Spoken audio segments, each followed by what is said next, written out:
Hi friends, എല്ലാവർക്കും ഡീനാസ് കിച്ചണിലേക്ക് സ്വാഗതം.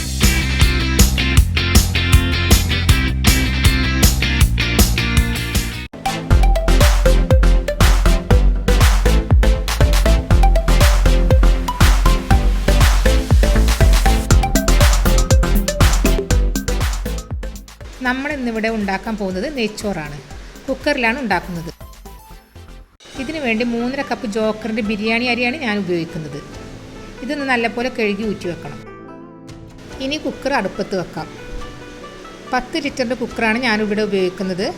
അരി തിങ്ങിക്കിടന്ന് വേവരുത്. കൂടുതൽ അരി എടുക്കുമ്പോൾ വലിയ കുക്കർ തന്നെ ഉപയോഗിക്കാൻ നോക്കണം. കുക്കർ ചൂടായി കഴിഞ്ഞാൽ അതിലേക്ക് 1/4 കപ്പ് നെയ്യും 1/4 കപ്പ് സൺഫ്ലവർ ഓയിലും ഒഴിച്ചു കൊടുക്കണം. ഓയിൽ ചൂടായി വന്നാൽ അതിലേക്ക് കുറച്ച് അണ്ടിപ്പരിപ്പിട്ടൊന്ന് വറവായി വരുമ്പോൾ ഉണക്കമുന്തിരി ഇട്ട് വറുത്ത് കോരിയെടുക്കണം. ഇനി കനം കുറച്ച് അരിഞ്ഞ ഒരു സവാള ഇതിലേക്കിട്ട് വറുത്ത് കോരിയെടുക്കണം. ഇനി ഇതിലേക്ക് 5 ഏലക്ക ചതച്ചതും 6-7 ഗ്രാമ്പും ചെറിയ 3-4 കഷ്ണം പട്ടയും ഇടണം. ഇനി ഇതിലേക്ക് അരിഞ്ഞു വെച്ച 2 സവാളയും ചേർത്ത് നല്ലപോലെ വഴറ്റണം. ഉള്ളി വഴന്നു വരുമ്പോഴേക്കും നമുക്ക് നെയ്ച്ചോറിന് ആവശ്യമുള്ള വെള്ളം തിളപ്പിച്ചെടുക്കാം. 3.5 കപ്പ് അരിക്ക് 6 കപ്പ് വെള്ളമാണ് ഞാൻ എടുത്തത്. വെള്ളത്തിലേക്ക് ചോറിന് ആവശ്യമുള്ള ഉപ്പ് കൂടി ചേർത്ത് കൊടുക്കണം. വെള്ളത്തിൽ ഉപ്പ് രുചി കുറച്ചൊന്ന് മുന്നിട്ട് നിൽക്കുന്ന രീതിയിൽ ഉപ്പ് ചേർക്കണം. എങ്കിലേ ചോറിന് ആവശ്യമുള്ള ഉപ്പ് ഉണ്ടാവുള്ളൂ. ഉള്ളി വഴന്ന് വന്നാൽ ചെറുതായി അരിഞ്ഞ് ചെറിയൊരു ക്യാരറ്റ് കൂടി ചേർത്ത് ഒന്ന് വഴറ്റിയെടുക്കണം.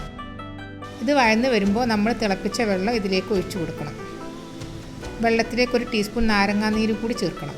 തിളച്ച വെള്ളത്തിലേക്ക് ഊറ്റി വെച്ച അരി ചേർത്ത് നല്ലപോലെ ഇളക്കി കുക്കർ അടച്ചു വെക്കണം. ഹൈ ഫ്ലെയിമിൽ തന്നെ വെക്കണം. ഒറ്റ വിസിൽ പോയാൽ തീ ഓഫ് ചെയ്യാം. ആവി അടങ്ങിക്കഴിഞ്ഞാൽ ഉടനെ തന്നെ കുക്കർ തുറന്ന് ചോറ് നല്ലപോലെ ഇളക്കി മറ്റൊരു പാത്രത്തിലേക്ക് മാറ്റണം. കുക്കറിൽ തന്നെ വെച്ച് കഴിഞ്ഞാൽ ചോറ് കട്ട പിടിക്കും.